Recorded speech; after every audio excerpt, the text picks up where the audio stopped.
যারা যত জ্ঞানী হবে, বিশেষ করে আলেম, তাদের বড় সম্মান মর্যাদা রেখেছেন, বড় সম্মান মর্যাদা রেখেছেন। আপনি শিখতে শিখতে শিখতে শিখতে একদিন এমন হবেন যে যথেষ্ট জ্ঞান রাখেন। আর শিখা শুধু মাদ্রাসাই হয় না, মাদ্রাসার বাইরেও সারা জীবন শিখতে পারে, সারা জীবন ইসলাম শিখতে পারে। ইসলাম শেখার জন্য কোনো আয়ু নেই। আবু বকর সিদ্দিক রাদিয়াল্লাহু তাআলা আনহুর পিতা আবু কুহাফা যখন ইসলাম গ্রহণ করলেন, তখন দাড়ি চুল সবগুলি সাদা হয়ে গেছিল, সাদা হয়ে গেছিল। আর এত বৃদ্ধ, চলতে ঠিক করে পারেন না। আবু বকর কোন রকম বাপকে তো হেদায়েত করতে রাজি করলেন, চলো আব্বা চলো রাসূলুল্লাহ সাল্লাল্লাহু আলাইহি ওয়াসাল্লামের খিদমতে গিয়ে তুমি সেখানে কলমা পড়বে। নবী করিম সাল্লাল্লাহু আলাইহি ওয়াসাল্লামের খিদমতে যখন আবু বকর রাদিয়াল্লাহু নিয়ে আসলেন তার পিতাকে আবু কুহাফাকে ইসলাম কবুল করার জন্য, তখন নবী সাল্লাল্লাহু আলাইহি ওয়াসাল্লাম বললেন, তোমার এই বৃদ্ধ বাপকে কেন নিয়ে আসলে কষ্ট করে? কষ্ট কেন দিলে? ওকে বাড়িতেই থাকতে দিতে, আমাকে সংবাদটা দিতে, আমি গিয়ে তাকে বাড়িতে কলমা পড়িয়ে দিতাম, কেন কষ্ট দিলে তাকে? বলছেন আবু বকর যে ইয়া রাসূলুল্লাহ, ইয়া রাসূলুল্লাহ, আপনি কেন ওর কাছে যাবেন? ওকে আসতে হবে আপনার কাছে, তার গরজ রয়েছে এলেম শেখার, সুতরাং তাকে আসতে হবে আপনার কাছে। তার গরজ হচ্ছে জাহান্নাম থেকে বাঁচা, কালিমা পড়া, সুতরাং আপনার কাছে আসতে হবে। আপনি কেন তাকে তার বাড়িতে যাবেন শিখাইতে আর কলমা পড়াইতে? জি হ্যাঁ, এই জবাব দিচ্ছে আবু বকর সিদ্দিক রাদিয়াল্লাহু তাআলা আনহু। এখন যদি আপনাদেরকে বলি যে আপনার ঘরে ঘরে গিয়ে আপনার ইসলামের কথা বলতে হবে, আপনি আল্লাহর রাস্তে ইসলাম সেন্টার আসেন, কখনো যাবেন না আপনি। অথচ আপনার বয়স 20 বছর, 25 বছর, 30 বছর, মাশাআল্লাহ, শরীরে এত শক্তি যে রাতের যে কোনো অংশ যদি বলা হয় যে 50টা রিয়ালের একজন লোক সৌদি এসছে গাড়ি নিয়ে, এখানে 50টা রিয়াল দিবে, ডাকছে, তো 2টার সময় চলে যাবেন আপনি। কিন্তু ইসলাম সেন্টার 1 ঘন্টার জন্য যদি ডাকা হয় না, যাবেন না, আপনি যাবেন না, কারণ আপনার গরজ নেই। আবু বকর বলছেন আমার বাপের গরজ আছে, আমার বাপ আমার কাছে এসে শিখবে। সাদা হয়ে গেছে সবকিছু। নবী করিম সাল্লাল্লাহু আলাইহি ওয়াসাল্লাম কালেমা পরে বললেন, তোমার আব্বার সবকিছু চুল দাড়ি সব সাদা হয়ে গেছে, এই সাদা রাখিও না, গাইয়ুরু শাইব, যাও মেহেন্দি দিয়ে একটু লাল করে দাও, মেহেন্দি দিয়ে কালো করবেন না, আবার সাবালক হওয়ার জন্য। আবার আজকালকার আমাদের মুসলিমরা সাবালক হওয়ার জন্য সাদা দাড়িকে কি করছে? কালো করছে, আর কালো করে স্ত্রীকেও ধোকা দিচ্ছে, স্ত্রীকেও ধোকা দিচ্ছে। আর বিয়ে যদি না করে থাকে তো যাকে বিয়ে করবে তাকে ধোকা দিচ্ছে।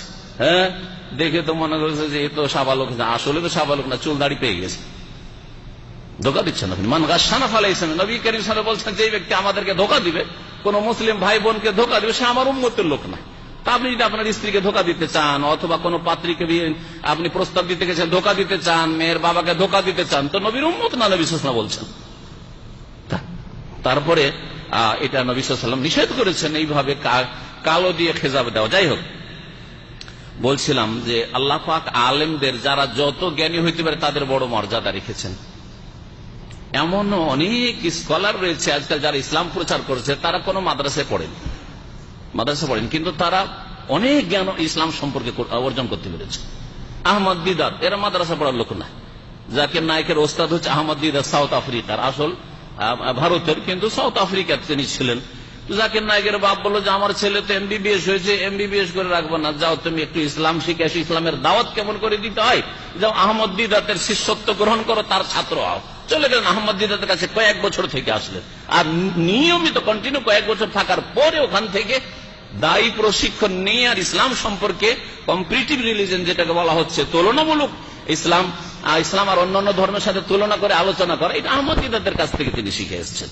তার মুখ্য ওস্তাদ, আসল ওস্তাদ হচ্ছেন আহমদ দিদাত, যিনি একজন বিখ্যাত দায়ী আন্তর্জাতিক, আর যার আপনি ইউটিউবে পাবেন।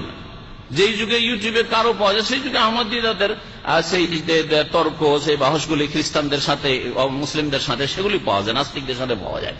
তো এইরকমই বড় বড় অনেক আলেম ওলামা পয়দা হয়েছে, মুহাদ্দিস পয়দা হয়েছে, যারা মাদ্রাসায় পড়েননি, হয় কিছু মসজিদে পড়েছেন, অথবা কোথাও লাইব্রেরিতে বসে বসে পড়াশোনা করেছেন, কিছু ওস্তাদের সাহায্য নিয়েছেন, আর লাইব্রেরিতে বসে বসে পড়াশোনা করেছেন। যেমন আল্লামা নাসিরুদ্দিন আলবানী রাহমাতুল্লাহ আলাইহি, লাইব্রেরির চাবি তার কাছে, লাইব্রেরিয়ান তিনি, আমিনুল মাকতাবা, লাইব্রেরিয়ান, রাত দিন কিতাবের মাঝখানে বসে থাকেন।